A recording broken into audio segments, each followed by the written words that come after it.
EVM को लेकर हुआ बड़ा खुलासा। 2014 के लोकसभा चुनाव में की गई थी ईवीएम हैक। एक एक्सपर्ट के सनसनीखेज दावे ने बीजेपी की खोल दी पोल। दरअसल एक तरफ लोकसभा चुनाव है तो वहीं दूसरी तरफ ईवीएम को लेकर एक एक्सपर्ट ने ऐसा सनसनीखेज दावा किया है जिसने बीजेपी के लिए मुश्किल तो पैदा कर ही दी है, साथ ही एक बार फिर ईवीएम को लेकर देश की सियासत में हलचल पैदा कर दी है। दरअसल 2014 आम चुनाव में बीजेपी की जीत के बाद से ही ईवीएम को लेकर तमाम विपक्षी दल लगातार हमलावर हैं। मगर अब एक अमेरिकन साइबर एक्सपर्ट ने ईवीएम को लेकर जो दावा किया है उसने बीजेपी की नहीं बल्कि कई और प्रमुख विपक्षी दलों की भी नींद उड़ा दी है।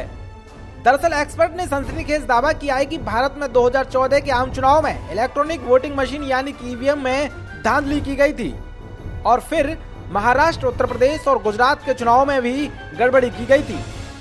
साथ ही साइबर एक्सपर्ट ने यह भी दावा किया है कि ट्रांसमीटर के जरिए बिना किसी ब्लूटूथ और वाईफाई के ईवीएम को हैक किया जा सकता है।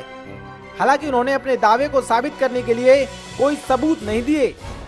दरअसल ये दावे स्काइप के जरिए लंदन में प्रेस कॉन्फ्रेंस को संबोधित करते हुए साइबर एक्सपर्ट सैयद शुजा ने किए हैं। एक्सपर्ट का कहना है कि बीजेपी नेता गोपीनाथ मुंडे को ईवीएम हैकिंग के बारे में जानकारी थी, इसलिए 2014 में उनकी हत्या कर दी गई और दावा किया कि दिल्ली चुनाव में बीजेपी की आईटी सेल का किया गया ट्रांसमिशन पकड़ में आ गया था, इसलिए इसे रुकवा दिया गया और बीजेपी चुनाव हार गई। इसके अलावा उसने ये भी कहा कि सिर्फ भाजपा ही नहीं लगभग हर बड़ी पार्टी कांग्रेस, आप, सपा और बसपा ने उससे कांटेक्ट किया था। हालांकि आम आदमी पार्टी के बारे में शुजा ने यह भी कहा कि ये पार्टी इसलिए ईवीएम हैक करवाना चाहती थी जिससे वो बाकी दुनिया के सामने ये साबित कर सके कि ईवीएम हैक की जा सकती है।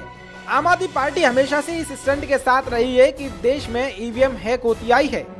शुजा ने यह भी कहा कि अपनी टीम के कुछ सदस्यों के मारे जाने के बाद उन्होंने भारत छोड़ दिया क्योंकि उन्हें देश में अपनी जान को खतरा था।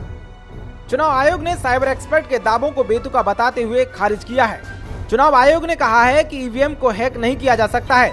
चुनाव आयोग ने कहा कि वो इस बात पर विचार कर रहा है कि मामले में क्या कानूनी कार्रवाई की जा सकती है और क्या कानूनी कार्रवाई की जानी चाहिए। बीजेपी ने इस मामले में कांग्रेस पर निशाना साधते हुए कहा कि कांग्रेस नरेंद्र मोदी को हटाने के लिए किसी की भी मदद ले सकती है। वहीं दावे को गंभीर करार देते हुए कांग्रेस ने कहा कि इससे जुड़े तथ्यों की निष्पक्ष जांच होनी चाहिए। पार्टी ने यह भी कहा कि ईवीएम से जुड़े संदेह को खत्म करने के लिए चुनाव आयोग आगामी लोकसभा चुनाव में 50% वीवीपैट का मिलान सुनिश्चित करे। दरअसल कांग्रेस और अन्य विपक्षी दल उत्तर प्रदेश चुनाव के बाद से ही लगातार सरकार पर ईवीएम से छेड़छाड़ के आरोप लगा रहे हैं। हालांकि चुनाव आयोग कई बार इन आरोपों को नकार चुका है। अब देखना यह होगा कि इन दावों में कितनी सच्चाई है और चुनाव व्यवस्था में लोगों का भरोसा रखने के लिए चुनाव आयोग क्या कदम उठाता है। Yudhishthir Upadhyay, VK news.